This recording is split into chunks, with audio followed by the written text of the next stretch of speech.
Olá, obrigado pela sua companhia aqui no programa Nossa Entidade. O Brasil tem a maior biodiversidade de flora e de fauna do mundo. E diversas entidades trabalham com projetos socioambientais, colaborando na preservação das nossas riquezas, não é? E a nossa entidade de hoje é o Instituto Ecodan, que nasceu da cabeça de um arquiteto e também agora se formando em engenharia ambiental. É o Alexandre Fraga. Obrigado, Alexandre, pela presença. Obrigado mais uma vez. Quero agradecer a Alesp, que sempre recebe a gente, né? Uhum. E estamos aí à disposição para... Alexandre, a Ecodan nasceu como e ela está em São Bernardo do Campo, é isso? Sim, a Ecodan, ela surgiu de uma paixão à primeira vista pela região, né? Eu não sou daqui de São Bernardo do Campo, eu sou do Rio de Janeiro. E vindo passear um dia, não sei, me perdi, eu sou péssimo para me coordenar, e dei de cara com a represa Billings. E mais perdido ainda, eu conheci o outro lado, que é o Pós-Balsas, onde a gente está hoje. E foi amor à primeira vista, daquele momento eu não voltei mais para o Rio. Isso já tem mais de 20 anos? Tem 25 anos. 25 anos. Eu não voltei mais para o Rio, liguei só para minha família, falei, estou me mudando para São Paulo, vou morar aqui no São Bernardo do Campo. E você mora onde é a sede da Ecodan? Eu moro onde é a sede, exatamente. Que é uma zona rural de São Bernardo do Campo. É a zona rural de São Bernardo do Campo. Porque a gente fala aqui em São Bernardo do Campo, região metropolitana, mas ele mora numa região rural, né? Isso. E que é vizinha da represa Billings, né? Sim, que é lindeira, a represa Billings, que é uma grande responsável pelo abastecimento de água da capital paulista. Sim. E eu quero que você fale um pouco dessa realidade, como é que é esta realidade ambiental onde está a Ecodan, ali margeada pela Billings? Olha, a gente está numa área ainda privilegiada da represa Billings, né? A gente sabe que a margem da represa hoje, o entorno, né? A gente tem muita intervenção antrópica, né? Tem várias construções que são irregulares, as pessoas foram se apropriando, até mesmo por uma questão de necessidade de moradia, né? São Paulo foi crescendo. Urbanisticamente falando, a gente não tem para onde mais ir, e o pessoal começou a ser empurrado para essa área que está livre, né? É uma questão de necessidade de sobrevivência. Então, eu ainda moro numa parte da represa que ainda é bem preservada, embora hoje a gente já sofre muito com essa questão de invasão, de desmatamento.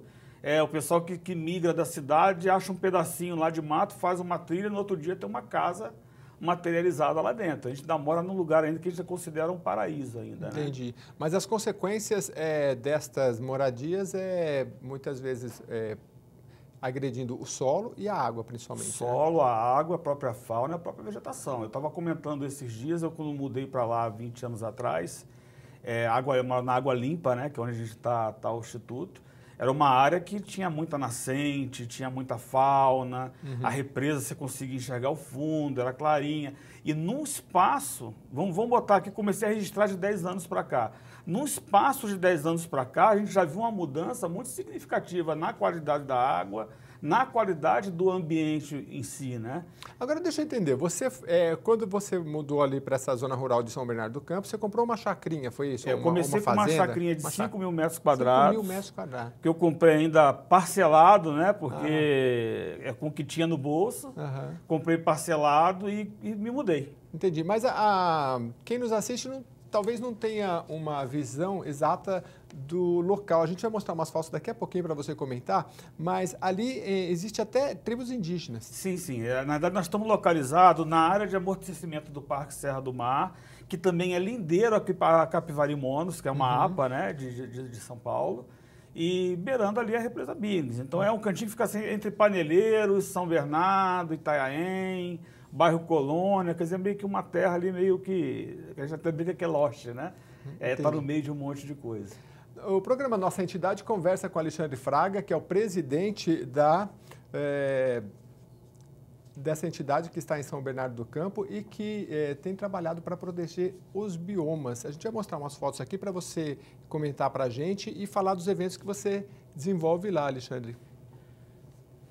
Isso daí isso aí foi um primeiro curso, né, de viverista, que a gente na realidade, o Instituto Ecodan, uma grande missão que a gente tem é a missão de passar conhecimento.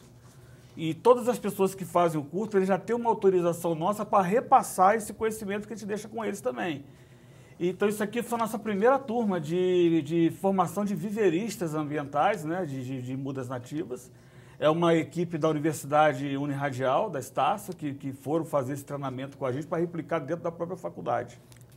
Agora, esse pessoal aí é de faculdade, gente que vai lá para... São todos formandos em engenharia ambiental também. Ah, tá. Agora você tem uma equipe, pode passar as fotos, o Alexandre vai mostrando, isso também é lá? É lá também. A gente procura fazer a coisa mais light possível para não ficar aquele ambiente pesado, porque a ideia é que a pessoa tenha uma integração com o ambiente que ela está vivendo, né? Ah, ali parece que você está dando uma aula. Eu estou dando uma aula. Minha sala de aula é no meio da floresta. Olha, eu monto o gazebo, boto lá uma televisão. Ah, é um monitor ali atrás. É um monitor e ali eu vou dando a aula, porque não adianta ensinar para eles simplesmente a criar a muda.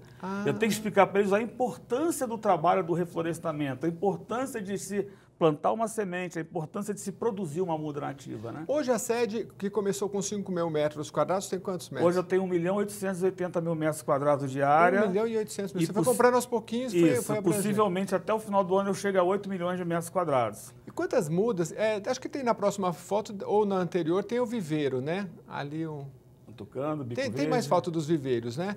Mas, enfim, o viveiro, para você plantar as mudas, quais são os números do replantio desta área ali que você já conquistou? Olha, eu quando cheguei lá, eu tinha uma média de 400.000 metros de pasto na área. De pasto, sem nada? Hoje eu tenho uns 40.000 metros só de área aberta, que é o que eu uso para as aulas. Mas quantas árvores você já plantou ali? Mais de 1 milhão. Mais de 1 milhão de árvores? Hoje eu produzo... A gente fala você não, mas com a turma que te ajuda também. Tem bastante gente, tem bastante. Que legal. Hoje a gente produz com o pessoal uma média de 60.000 mudas a 80.000 mudas a cada 6 meses. É interessante porque a gente está falando aqui com a Ecodan, que tem esse trabalho desenvolvido ali próximo da represa Billings, aqui na região metropolitana de São Paulo, e esses números são expressivos mesmo. Eu me lembro de um programa que a gente citava aqui em algumas décadas na região, na cidade de Campinas, que houve uma campanha para se plantar, Alexandre, 1 milhão de árvores. Você sozinho ali onde você está naquela região, conseguiu plantar 1 milhão de árvores. Até porque quando eu comecei a formatar essa área do Instituto, que foi uma área comprada, né, eu fui trabalhando e comprando, eu demoli as casas, todas as construções que existiam, eu demolia e replantava a floresta. Então, para replantar, eu comecei a comprar as mudas. Eu falei, poxa, eu não vou comprar muda, eu vou começar a produzir minhas mudas, eu mesmo faço o replantio. Ah, que legal. Agora, uma questão interessante. A gente fez uma reportagem esses dias sobre árvores de São Paulo e nas cidades, as espécies não são muito variadas, porque elas têm que ser um pouco apropriadas às cidades.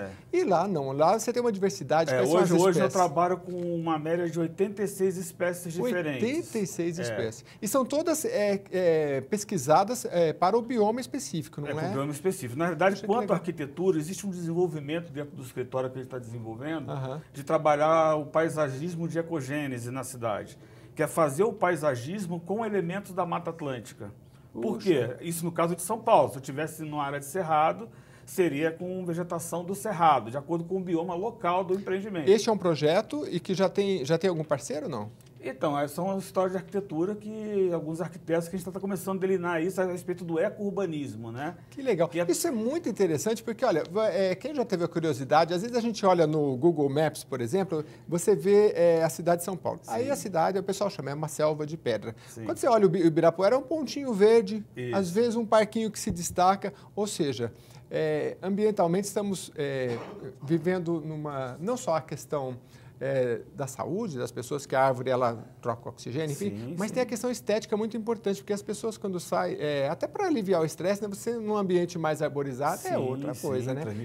Eu espero que esse projeto seu dê muitos frutos e que vários escritórios de arquitetura hoje o município de Santo André já trabalha muito com esse conceito da ecogênese, né? Ecogênese. Na verdade, é trazer o bioma para dentro da cidade, criar um microclima dentro da cidade com esse elemento da Mata Atlântica. E tem espaço, porque a gente na cidade mal tem lugar para andar nas calçadas. Tem espaço, porque as próprias legislações urbanísticas dos municípios já estão determinando alguns espaços dentro dos imóveis para área verde, para área permeável. Então, a ideia é criar esses corredores realmente, né? Entendi. Que pode não parecer, mas dentro dos grandes centros urbanos em São Paulo, como São Bernardo, a gente tem gavião caramujeiro, a gente tem carcará, a gente tem a coruja suindara.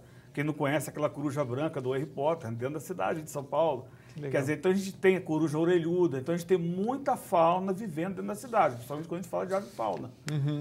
Agora, você ali naquela região, você falou proteção dos biomas, né? Ali você falou que é ombrófila densa, lá a gente está numa área de floresta, tá? Que é a floresta, é Mata Atlântica ombrófila densa. Ou seja, ela é sempre verde. Ah, que legal. Tá? Existe a semidecídua, né? Que é uma que algumas árvores caem as folhas, e a decidual que cai completamente. Né? Entendi.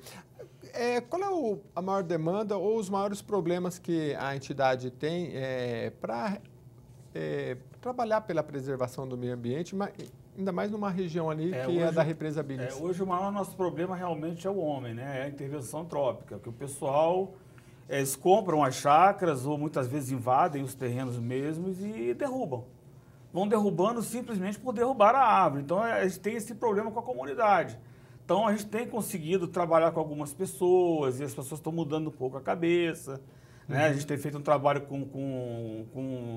até a comunidade indígena também, a gente tem conversado bastante. Porque derrubar uma árvore é um crime ambiental, só que a gente sabe que a fiscalização não chega em todos os locais, nem do Estado nem do Brasil. Agora, a conscientização que você promove é importante. Agora, graças a Deus, até por causa do último programa que eu fiz aqui na LESP, a polícia começou a se tornar mais presente lá dentro.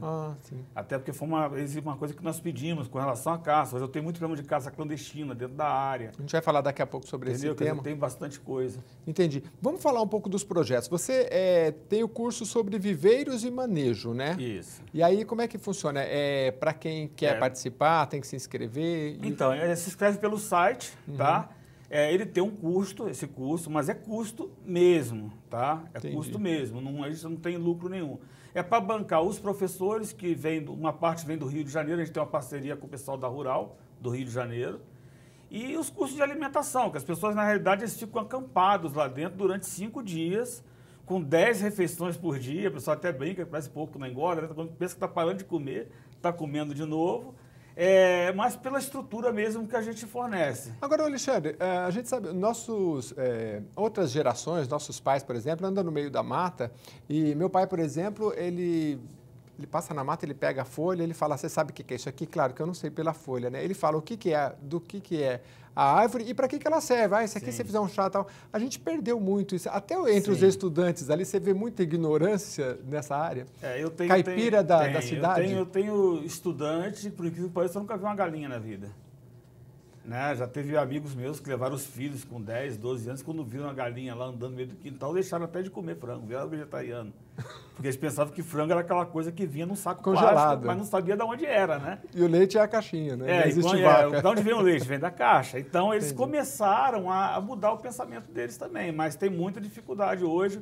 O ser humano hoje, ele perdeu um pouco da ligação dele com a terra. Isso não é nem um pensamento assim...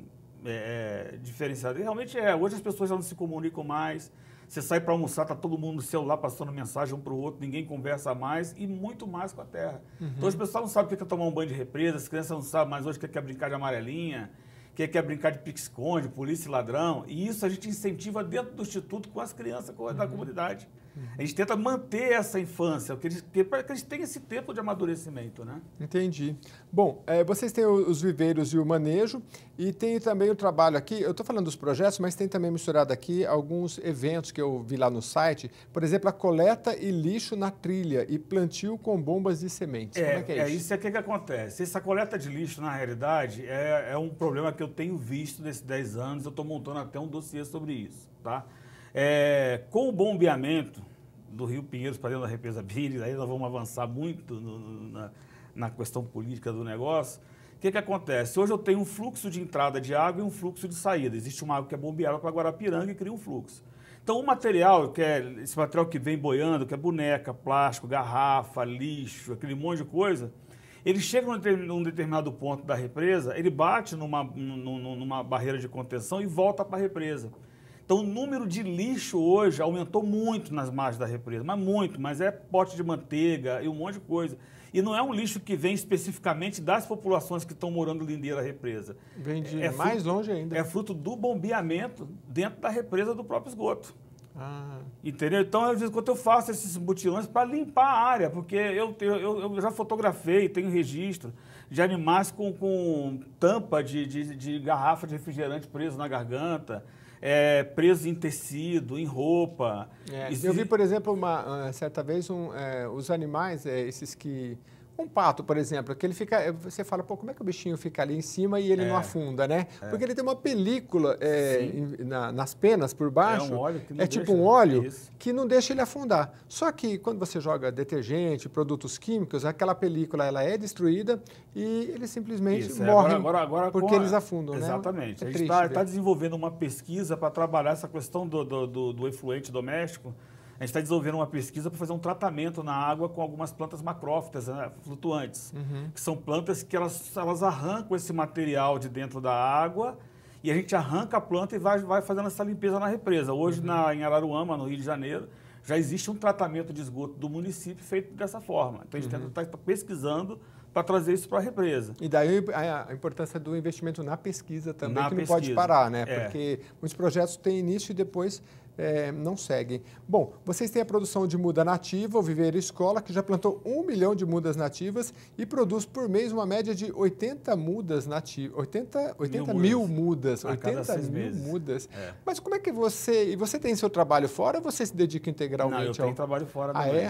Aí tem uma turma. E como é que se dá? Porque essa 80 mil mudas tem uma turma que... Você tem um corpo de voluntários também que te ajuda? Tem um corpo de voluntários, tem a família, que todo mundo comprou a ideia, né? Então tem minha esposa que me ajuda pra caramba, tem meus filhos que também ajudam. Entendi. E a exploração pelo turismo, você nunca pensou assim? Então, é uma vertente, existe hoje, até uma foto aí com o pessoal da Vanderleia, né? Que é da colônia de pescadores lá do Pós-Balsa. Ela já desenvolve um trabalho de ecoturismo na região. E Vou pedir para o Giba, se ele passar as fotos, a hora que for a dela, a gente Então, assim, o trabalho nosso do Instituto nunca tentar bater de frente com quem já está fazendo o trabalho. Então, se ela já está desenvolvendo o ecoturismo, vamos somar com ela e vamos ver o que eu posso fazer para ajudar para que o trabalho dela seja com mais qualidade. Entendi. Entendeu? Que esse caso aqui, por exemplo, tá vendo? Esse é o pessoal do ecoturismo. Isso foi no concerto do meio ambiente que nós fizemos lá em São Bernardo. E o Instituto Ecodan apoiou, né? Patrocinou também algumas coisas. Um concerto do meio ambiente. É um concerto do meio ambiente. Que legal, né? Música clássica, foi muito bacana. E esse grupo, a Vanderlé, presidente da colônia de pescadores. A Vanderlé é essa loura com o Adilson do lado e o Reinaldo, eles desenvolvem esse trabalho de ecoturismo. Muito legal o trabalho deles. Legal. Então a ideia é somar. O Instituto ele nunca vai procurar dividir nada. Então, se eu sei que tem uma instituição que está trabalhando com futebol, poxa, eu vou ajudar nela o que eu puder. Ou vou ajudar com rede, vou ajudar com bola, mas não vou interferir no trabalho dela. Tá? A gente está começando agora a ter um pessoal de esporte, que a gente está tentando fazer alguns trabalhos de esporte aquático na represa. Eu me lembro que certa vez eu estava na época das Olimpíadas, que tinha aqueles nadadores ganhando um monte de medalha do Brasil, e um molequinho lá, um menininho, chegou para mim, poxa vida, Alexandre, olha, eu acho que na minha vida nunca vou conseguir ganhar uma medalha dessa, porque eu não tenho onde nadar, não tem piscina. Eu de frente com aquela represa enorme na minha frente lá. E aí amadureci a ideia e tem um grupo de educadores de educação física que a gente está desenvolvendo algumas formas de esporte, natação, waterpolo, né? Tem o Bora Velejar, que é um projeto de um amigo nosso também, que quer desenvolver a criação de uns barquinhos, que hoje já existe na Guarapiranga, para a questão da náutica também na represa. Entendi. É interessante porque você vai reunindo parceiros, muita gente que gosta do meio ambiente, e nesse curso de monitoramento, por exemplo, e manejo, que você pode falar um pouquinho mais sobre ele, você me falava 9 artigos científicos. O primeiro curso que nós fizemos de monitoramento e manejo de fauna, ele gerou 9 artigos científicos. Uma coisa que a gente procura muito incentivar nos nossos estudantes é que eles desenvolvam essa capacidade de pesquisa, de buscar resposta para as situações, né? E esse primeiro curso que nós fizemos já gerou de cara 9 artigos científicos sobre a nossa fauna, sobre a fauna da região. Você tem parceria com universidades? Como é que você faz? Então, nós temos uma parceria, já tem um namoro aí de 2 anos com a Uniradial, né? E agora nós fechamos a parceria com a Uniradial, até com a ideia já de estar desenvolvendo um curso de pós-graduação em sustentabilidade ambiental também. E é legal porque o curso lá é na prática mesmo, como a gente viu lá, né? Bota a televisão no meio entre as árvores lá. Prática. Eu tenho um amigo meu que ele está fazendo um curso de viverista, né, de silvicultura, 3 anos, na faculdade aí no Sul. Tá. E o pessoal deve gostar bastante. Gosta. Aí ele veio fazer o meu curso, em 4 dias ele abandonou a faculdade e montou o viveiro dele. Porque eu imagino que um biólogo, até um engenheiro ambiental, não vê a hora de sair do banco da faculdade, né? Porque o negócio dele é mato, né? Eles adoram. Não só mato. Hoje, por incrível que pareça, a gente tem muito problema ambiental dentro do município, dentro da cidade, né? Mas quando vai para o campo, muda a vida deles. Porque hoje o engenheiro ambiental ele pensa só em tratamento de resíduo, esgoto, e esquece da recuperação das áreas degradadas também. da fabricação de água, da fabricação de oxigênio, que é fundamental para a nossa vida, né?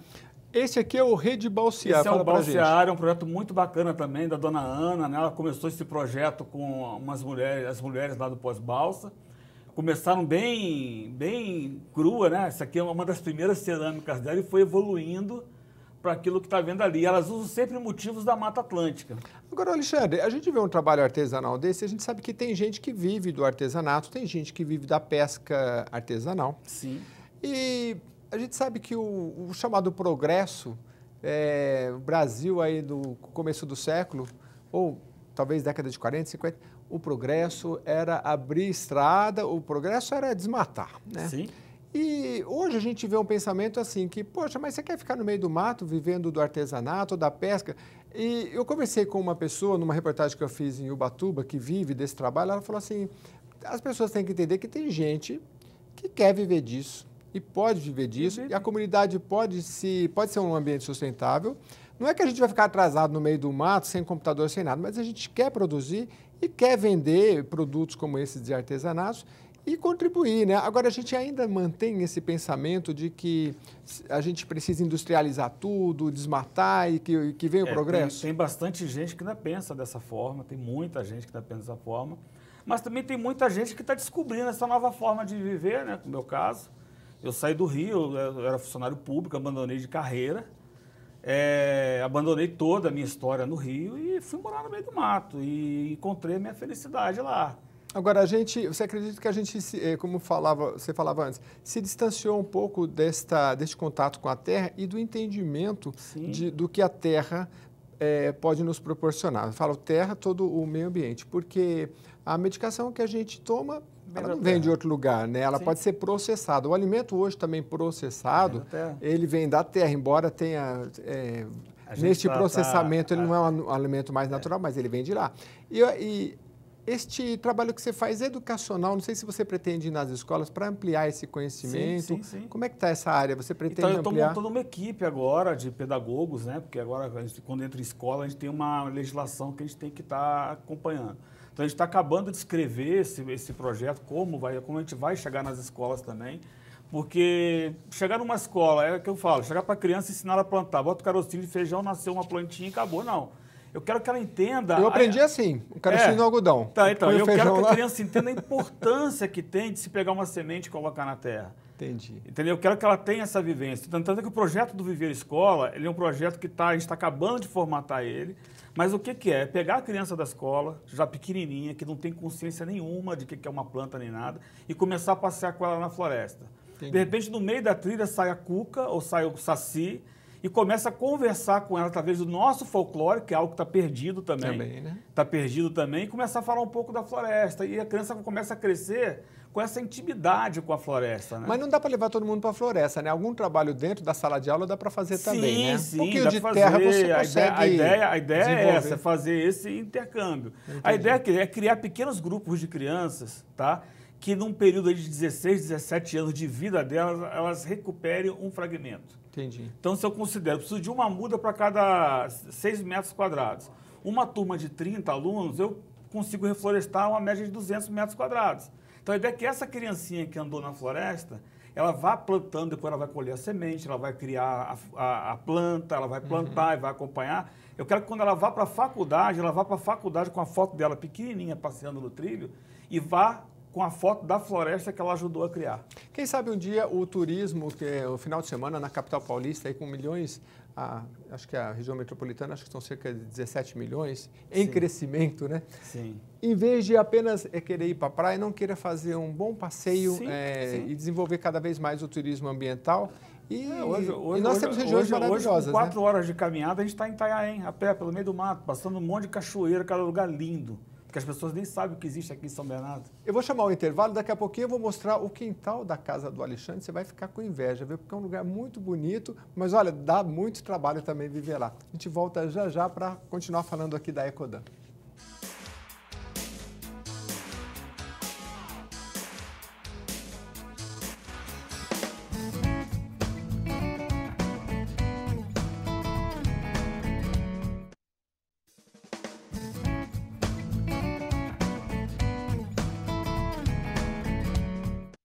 Olá, você que está acompanhando o programa Nossa Entidade. A gente conversa hoje com o colega Alexandre Fraga, que é da Ecodan. Tem uma história muito interessante, porque ele abandonou tudo lá no Rio de Janeiro. Quando ele veio aqui na região de São Bernardo, na área rural ali, né, Alexandre? Área rural de São Bernardo. Você se apaixonou e já se vão um quarto de século, 25 anos ali na região. 50, metade da minha vida.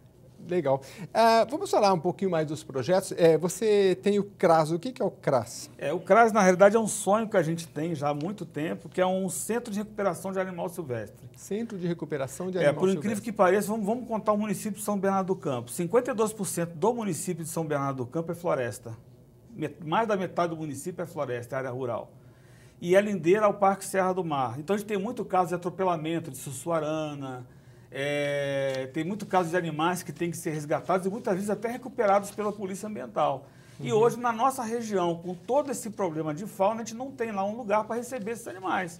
Então, normalmente, eles são mandados ou para Osasco ou para o Tietê e acabam aí ficando afastados da área. Entendi. Então, um sonho que nós temos é montar esse centro de recuperação de animal silvestre na região, receber esses animais e promover a soltura de volta deles na própria região deles. Então, ele seria especificamente para animais que são vítimas ali de atropelamento, de algum acidente? Capturados pela própria polícia, pelos órgãos, né? Porque depende, às vezes, de um tempo de quarentena, né? Para o animal poder ser solto. Muitos deles têm que aprender a viver de novo na floresta, que acostuma dar comida na boca todo dia. Entendi. Então, é esse trabalho que é feito. Porque, geralmente, quando é apreendido pela polícia de uma caça ilegal, eu não sei se a polícia tem algum local para... Então, normalmente, quando pegam vivos, né? Eles levam ou para o Tietê, se eu não me engano, me falha a memória, e para o CRAS em Osasco, que eles levam. Entendi. Alexandre, você participou hoje de um debate que teve o lançamento de uma frente em defesa dos animais silvestres, promovido pela deputada Ana do Carmo, do Partido dos Trabalhadores, uma reunião que nós estamos nessa gravação em agosto de 2017, para você se situar, quem nos assiste pela internet, e foi uma reunião interessante porque reuniu muitas ONGs, inclusive teve a presença do secretário do Meio Ambiente aqui do estado de São Paulo, né? Queria que você falasse um pouco, porque a reunião debateu o projeto de lei de autoria do deputado Valdir Colato, do PMDB. Isso. Eu já vou encontrar aqui o número do projeto. E o que diz? 6268 de 2016. Isso. O que diz esse projeto? Na verdade, assim, resumindo, é um projeto de lei que ele está tentando licenciar a caça em todo o território nacional. Ou seja, em 1967, a gente teve a proibição da caça, né? Há 50 anos. Há 50 anos atrás, a gente teve essa proibição feita até para proteger aí a nossa fauna, que é maravilhosa, né?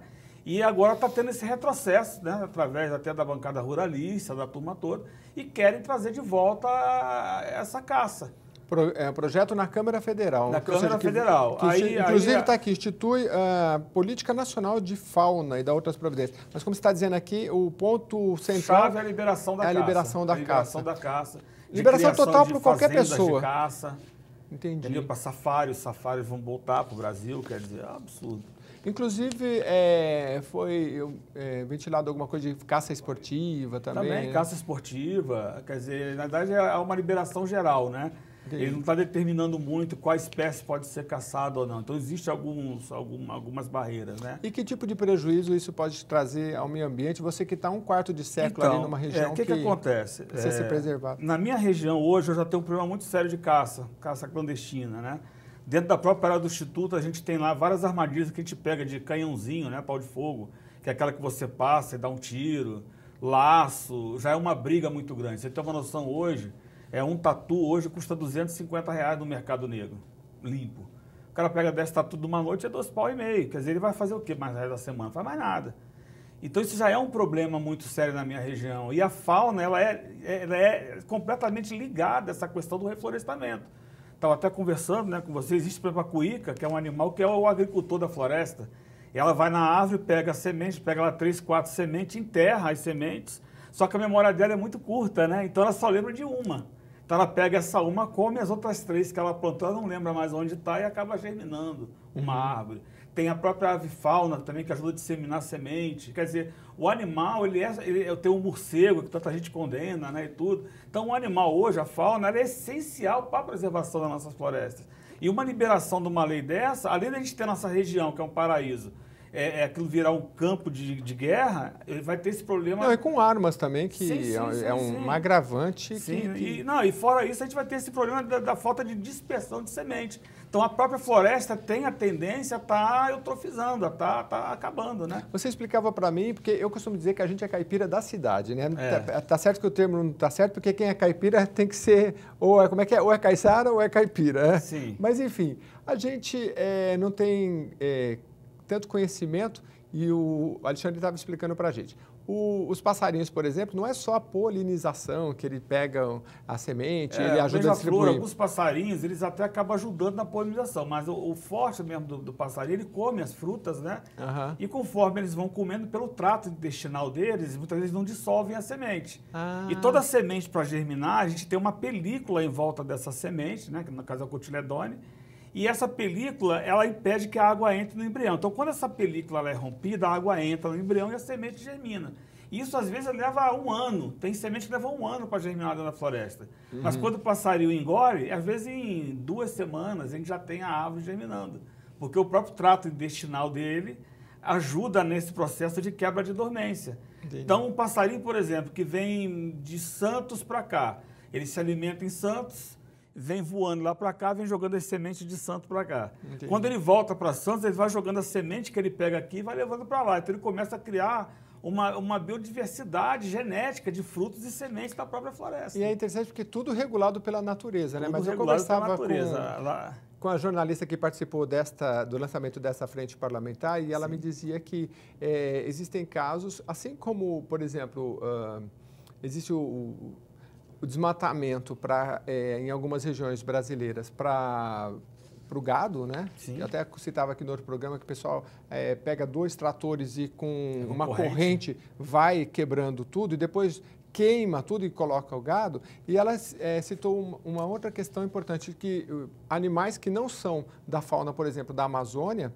que simplesmente aparecem lá porque tem demanda, podem ser produzidos, mas são sei lá, do sul. Sim. Isso acontece e aí isso desregula, né? Desregula, né? São os animais que não pertencem àquela região, né? Então, às vezes, o pessoal pega um tucunaré que pega no Pantanal e solta dentro da represa Billings, por exemplo. Ele vai comer todos os peixes que tem lá dentro. Uhum. Entendeu? Então, tem que ter essa preocupação, né? Simplesmente fazer a soltura do animal. Tanto é que a gente está até conversando quase agora, vamos fazer um campo de soltura? Vamos. Mas antes de fazer o campo de soltura, a gente tem que fazer o estudo para ver qual o tipo de fauna que a gente tem lá, para de repente não soltar um predador lá que vai acabar com toda aquela situação. Entendi.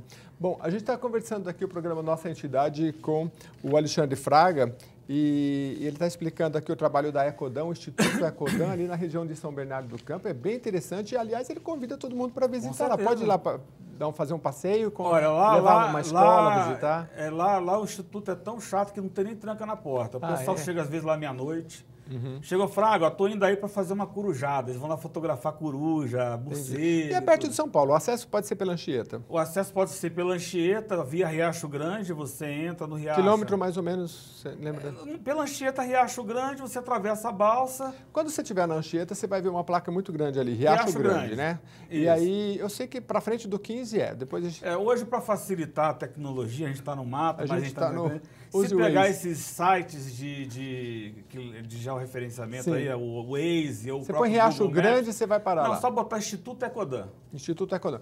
Ele já aparece, né? Atravessou a balsa, eu já estive lá, conversei com um rapaz que ia atravessar a balsa e perguntaram se essa balsa aqui, ela escapa? E eu achei que ele ia falar que não. Ele falou, não, de vez em quando escapa, mas a gente traz de volta.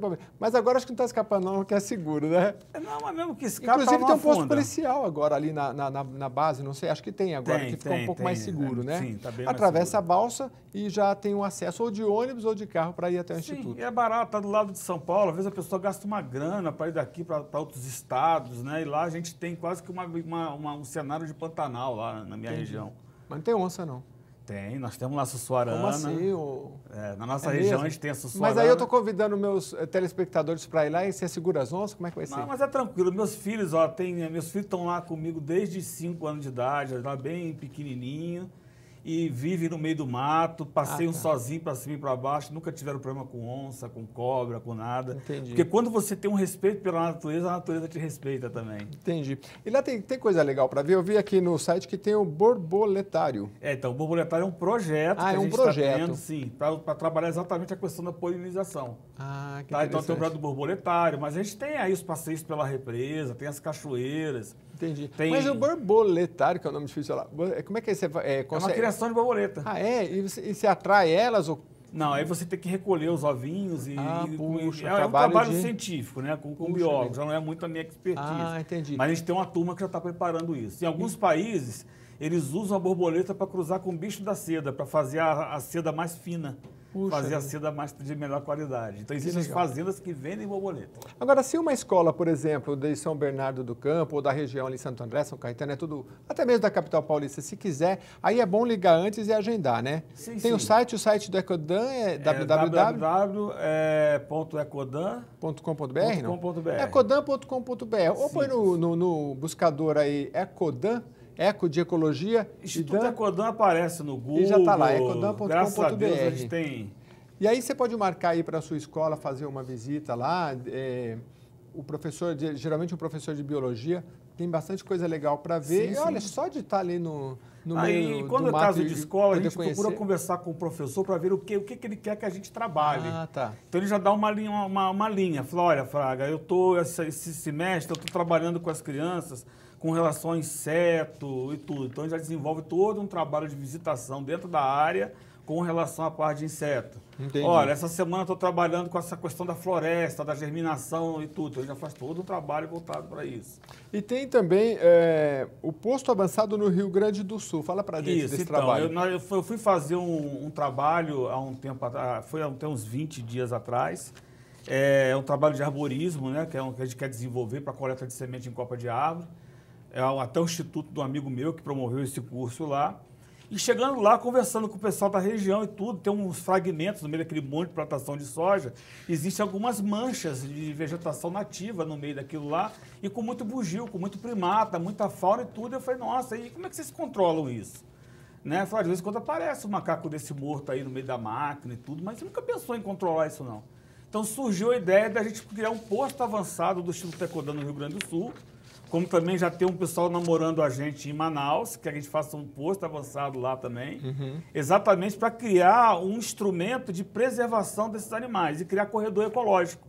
Hoje o animal está sendo atropelado porque para beber água ele tem que atravessar todo um campo de plantação para chegar até onde está a água. Entendi. Então alguns fazendeiros estão abrindo mão de manchas dentro da área dele, está desenhando essas manchas, né, via geoprocessamento, para que os animais consigam chegar até a água e voltar sem mexer na plantação deles. Entendi. Tentando promover essa convivência pacífica, né?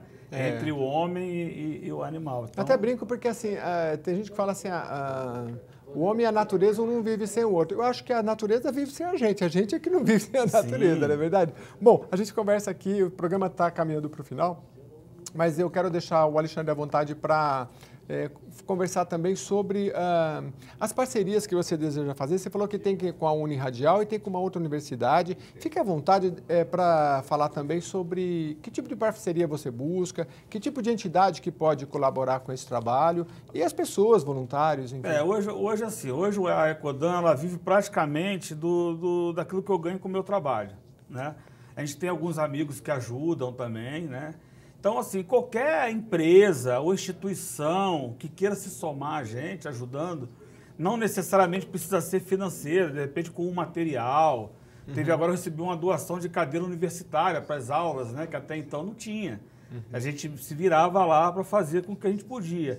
Que pode estar procurando a gente pelo site, entrando em contato. A gente é um instituto licenciado, está nossa documentação em dia, tem os incentivos fiscais aí, a gente tem acesso à Lei Rouanet também, porque a gente tem projetos culturais do instituto também. Fala um pouco dos projetos culturais. Eu vi que você passou aqui, teve um evento de um concerto, né? Teve o concerto e tem uns projetos que ainda tem que ficar meio em off, não posso falar agora, vai ser surpresa. Bem, mas que vai estar ligado aí a cinema, a teatro, televisão. Daqui a pouco vai ter mais uma surpresa. Que o pessoal fala que o Ecodan é meio maluco, porque o pessoal fala, lá vem aquele bicho grilo, lá aquele pessoal do Ecodan. Não, a gente é aberto, igual estou falando do eco-urbanismo.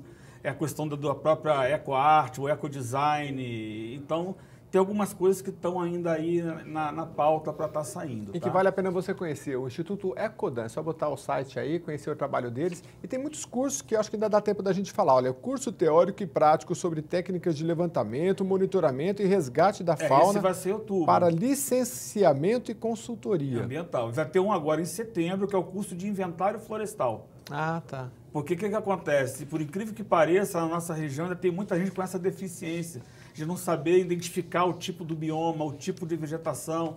E outra, saber como que ela vai enriquecer e recuperar aquela área, transformá-la numa área melhor ainda. Então, esse curso agora, dia 7 de setembro, que ainda tem vaga ainda para quem quiser estar participando, na realidade é com esse intuito, de ensinar as pessoas a dinâmica da floresta.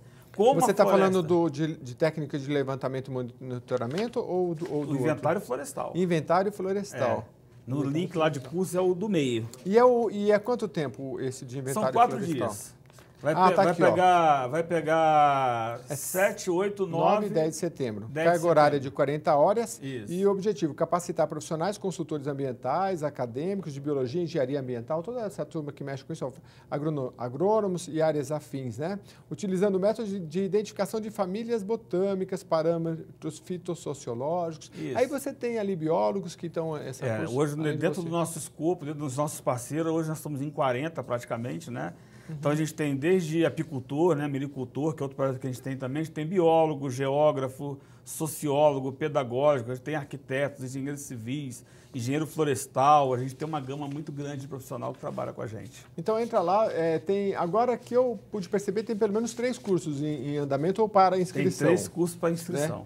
E aí, a pessoa que quiser ir pode ou formar uma turma, por exemplo, da sua faculdade para fazer um grupo, né? De repente, um grupo pode até... Eles cobram um valor que é um valor do custo do segundo Alexandre me explicou. Só para manter o curso. E muitas vezes, a gente dá muita bolsa, às vezes, também, é o que mata, né? Aí que entra as parcerias. Entendi. Como que eu tenho aquele aluno que diga, poxa, eu queria tanto fazer o curso, mas eu não tenho dinheiro e tal, e eu não consigo... dizer não. O pessoal até me mata, os administradores lá, o pessoal que me acompanha do Instituto, mas pelo amor de Deus, como é que eu vou dizer não? Ele está com uma vontade tão grande de estudar, aí que entra a importância de ter um parceiro, alguém que de repente é padrinho, um aluno desse, ajude, que não precisa dar dinheiro não. Se chegar lá, no último curso teve gente que levou alimento. Entendi. Depois custou uma Kombi lá com arroz, feijão, café, que deu para mim fazer o curso para todo mundo, tranquilo. Então, não é o dinheiro, é que me viabilize o curso para que aqueles que não podem pagar pelo conhecimento possam estar fazendo, não tem problema. E este conhecimento é voltado mais para biólogos, para todas as pessoas? Eu tenho um curso, por exemplo, de viveiro florestal, porque a foto não está aqui. Tem um que era um rapaz que mexia com TI, foi para acompanhar a namorada dele, se apaixonou pelo trabalho, pelo projeto, abandonou o TI, montou um viveiro de muda dentro da casa dele, no centro de São Paulo, e está vendendo muda. Puxa, e deve estar se dando bem, porque não vou dizer que é uma moda, mas as pessoas estão acordando um pouco para isso, Sim, né? Inclusive ele não conhecia, ele não vivia esse universo, né? E ele começou na cabeça dele a linkar essa questão de meio ambiente com o TI. Quer dizer, eu não sei como é que ele fez essa ligação, mas ele fez. Mas eu sei que hoje na internet você vê muitos vídeos, por exemplo, das pessoas plantar as coisas em casa. E às vezes, se a pessoa tiver um tempinho, dá para plantar um monte de coisa e viver praticamente daquilo ali, pelo menos em relação a verduras, né? Algumas frutas Verdura, também. Tempero, você pode pegar até casca de ovo, você joga fora, bota um pouquinho de terra lá dentro, bota a sementinha. Vale a pena aprender. Vamos passar as fotos de novo aqui, porque eu quero que... A gente está falando e às vezes a gente não... esse aqui... Isso aí é final de dia, né? Final de dia lá perto... Cansado, a gente pega essa virada. Isso é na balsa, né? Para atravessar, para chegar lá, né? Isso. E a próxima ali... Esse é o quintal. Então, esse lado aqui é o lado do instituto onde eu dou as aulas e o lado de lá é a nossa área preservada. Ah, tá. Lá não tem acesso de carro, não tem acesso de estrada, não tem nada. Lá é só de barco. Ah, e para a pessoa ir para lá tem que ser de barco. De barco. Eu já ganho, passeio de barco. E tem que avisar para a gente, porque a gente tem um pessoal nosso que monitora. Com essa questão da caça, tudo, né? A sua visitação ali é mais na semana ou final de semana? Dia que a pessoa ligar, já recebi gente da Itália, até 15 dias atrás veio uma comissão da Itália, enviada pelo Vaticano, inclusive. Só é bom ver se o tempo está legal, porque ali é a estrada de terra, né? Sim. A estrada de terra. Na verdade é um grande museu. Eu aconselho a pessoa aí quando chove, quando está sol, porque cada hora tem um cenário diferente, né? Tem um cenário. Porque o Alexandre, ele é aventureiro, porque eu já estive ali naquela região de moto, né? Fácil não, porque você tem pedra ali, agora de carro até que é mais tranquilo. E tem o ônibus também que passa Tem um ônibus que é gratuito por um bom também, trecho. a pessoa não tem desculpa de não conhecer. É. Vai até o Riacho Grande, atravessou a balsa, pega lá o Água Limpa, vai baixar na porta do Instituto.